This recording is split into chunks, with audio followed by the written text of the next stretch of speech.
They say laughter is the best medicine, but sometimes it is only the best disguise. The loudest laugh in the room is not always the happiest. The person who turns every awkward silence into a joke is not always carefree. And the one who makes everyone else feel lighter may be carrying something unbearably heavy. Why is it that the funniest people often confess, in private, to feeling the most alone? Why does humor so often bloom in places where pain has been buried? There's a quiet psychology behind the smile that never trembles. A silent epidemic of people who have mastered the art of turning wounds into punchlines. Not because they are shallow, but because they learned, somewhere along the way, that tears made others uncomfortable and laughter made them loved. This is not a story about comedy. It is a story about protection, about survival, and about what hides behind the joke. Let's begin. There's a particular kind of smile that never lingers too long. It flashes. It sparkles. It moves quickly like a magician's hand, distracting, redirecting, diffusing. You may recognize it. It appears when conversations grow uncomfortable, when silence stretches too far, when someone asks a question that brushes too close to something tender. A joke slips out instead, and everyone exhales. Laughter fills the room like warm light, and for a moment, everything feels easier, softer, safer. But beneath that ease, something else quietly happens. You learn something. You learn that when you make others laugh, they relax around you. You learn that humor turns tension into applause. You learn that people lean in closer when you are entertaining and look away when you are hurting. No one says this directly. There is no formal lesson, but children are observant, and adults are responsive. If a child cries and the room grows impatient, but tells a funny story and the room lights up, the message settles deep inside like sediment at the bottom of a river. Laughter equals love. Lightness equals safety. So the smile begins to perform. At first, it is innocent, a playful instinct, a spark of creativity. But over time, it becomes refined. You start anticipating discomfort before it happens. You scan the room for emotional shifts. You feel tension the way some people feel weather changes. And before anyone else reacts, you neutralize it. With humor, you become the relief, the distraction, the glue that keeps moments from falling apart. People describe you as easygoing, fun, resilient. They say, "You're always so positive. You never let things get to you. I wish I could be more like you." And perhaps you smile at that too, because correcting them would feel complicated. This is the quiet split that begins to form. There is the outer self, bright, quick-witted, adaptable. And then there is the inner self, the one who feels deeply, absorbs silently, and stores what cannot be spoken. The performer and the person. The room sees one. The mirror sees the other. And slowly, a subtle fear grows. What would happen if the joke didn't come? If the punchline failed? If you allowed your voice to tremble instead? Would the warmth remain? Or would the room grow uncomfortable again? So the smile keeps working. It becomes automatic. Not because you are fake, but because you have learned the economy of emotions, which ones are welcomed and which ones are too heavy for public spaces. Humor, then, is not deception. It is strategy. It is the art of turning sharp edges into something soft enough for others to hold. But strategies, no matter how clever, carry a cost. And the cost is often invisibility.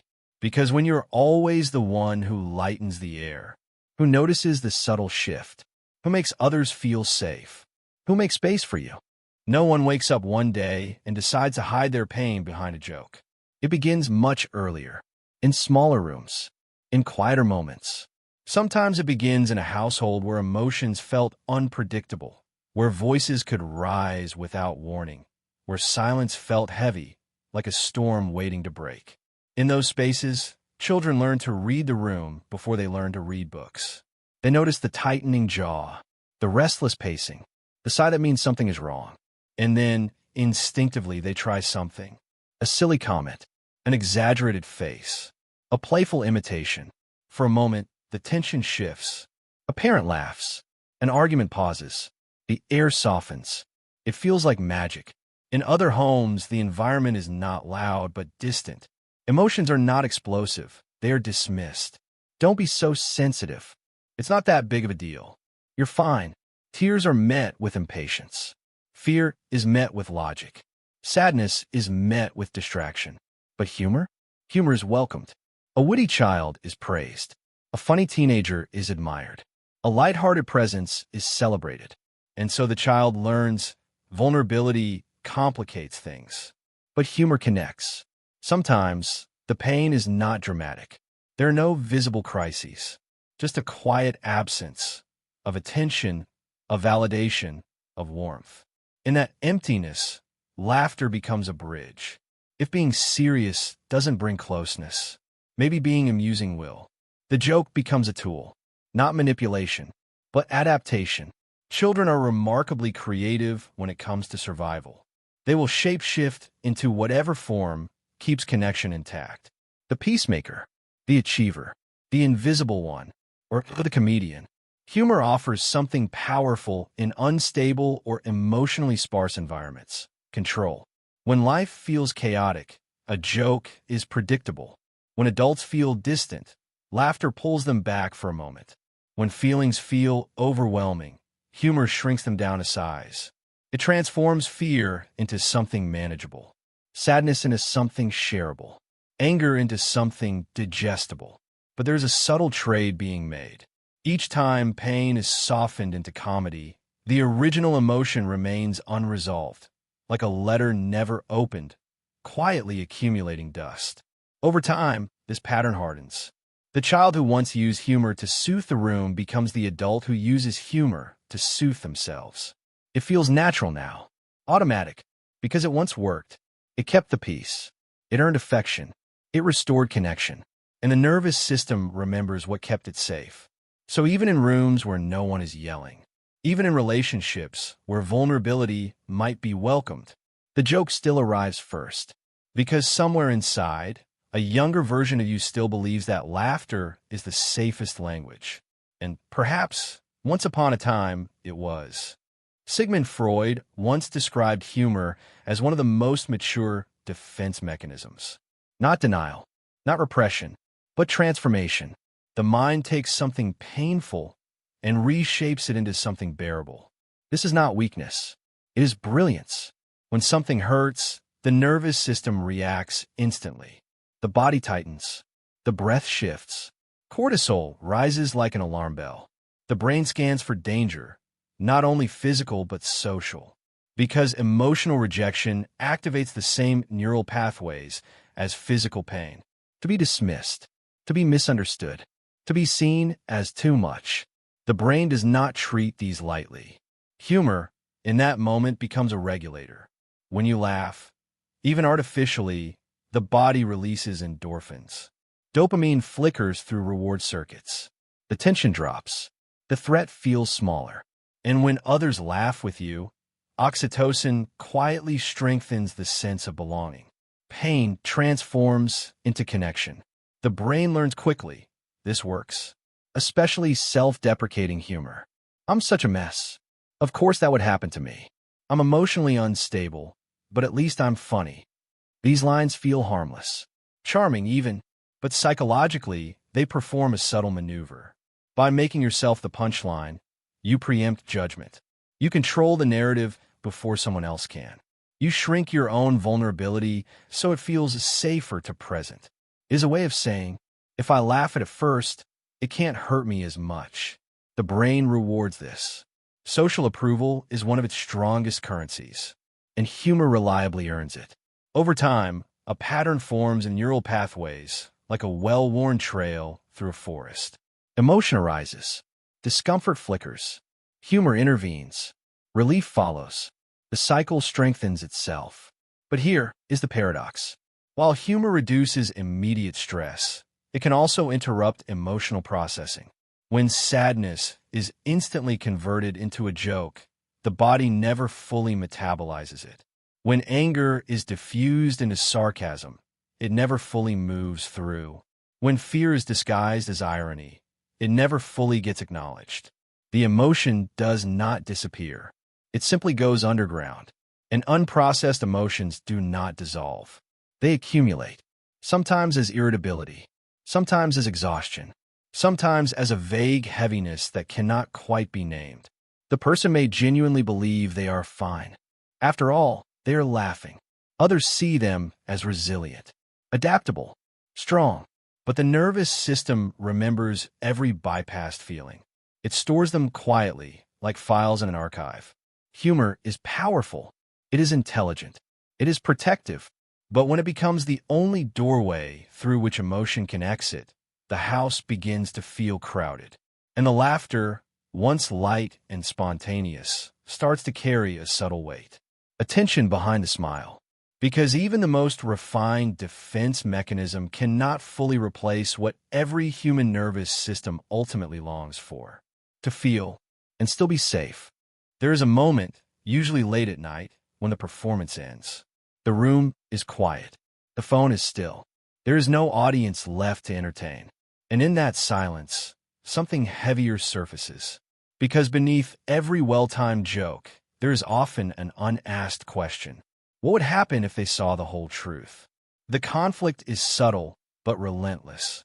Part of you longs to be known, not as the funny one, not as the resilient one, not as the person who can handle it, but as the human being who sometimes feels overwhelmed, uncertain, fragile.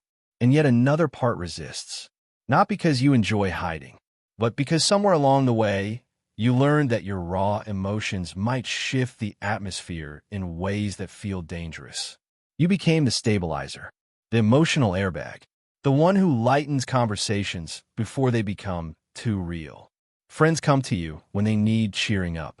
Colleagues rely on your positivity. Family members count on your calm humor during conflict. You are the steady one. But who steadies you? When you attempt to share something deeper, the instinct to soften it appears almost immediately. You preface vulnerability with a laugh. You minimize your own pain. You add a punchline to keep it palatable.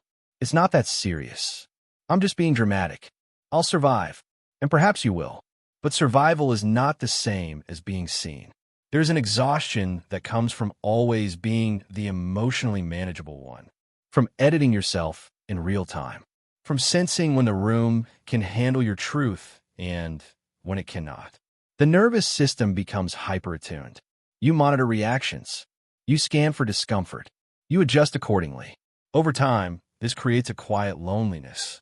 Not because people do not care, but because they rarely see the parts of you that do not sparkle. The paradox deepens. The more loved you are for your humor, the harder it becomes to let it go. The more you are praised for your strength, the more dangerous weakness feels. If they admire your lightness, will they withdraw from your weight? So the tug-of-war continues. Authenticity pulls on one side. Safety pulls on the other. And in the middle stands a person who has learned to translate pain into entertainment so seamlessly that even they forget what the unfiltered emotion feels like. Sometimes you wonder, if you stop being funny, if you stop being the strong one, if you simply said, I'm not okay, without cushioning it, would the connection deepen? Or would it fracture? This is the quiet cost of protective humor. Not rejection, but uncertainty. And uncertainty, for a nervous system shaped by early adaptation, can feel like risk. So the smile returns. Not because you do not crave closeness, but because you fear losing it. Defense mechanisms are powerful, but they are not infinite. There comes a moment, sometimes sudden, sometimes gradual, when the joke feels heavier than the truth it is trying to conceal. You still laugh, but it lands differently. The timing is slightly off. The energy slightly forced. The smile slower to arrive. Something underneath has grown tired. Emotional suppression is not loud. It does not announce itself like a storm. It is more like erosion, subtle, steady, reshaping the inner landscape over time. At first, the cracks are small. A lingering fatigue that sleep does not fix. An irritability that feels uncharacteristic. A sense of distance in conversations that once felt easy.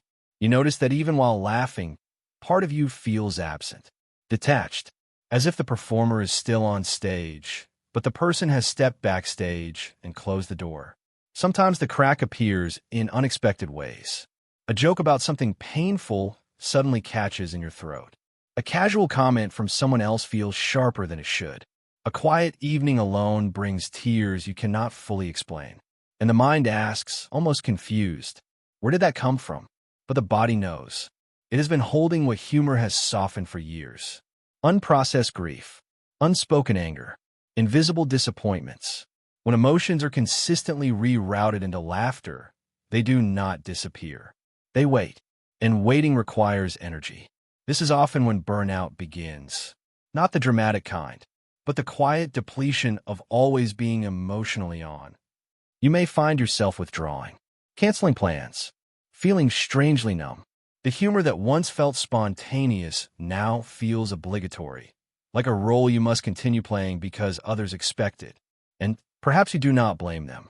After all, you taught them this version of you. But inside, something is shifting. There's a growing awareness that the mask, no matter how beautifully crafted, is still a mask. And maintaining it has become exhausting.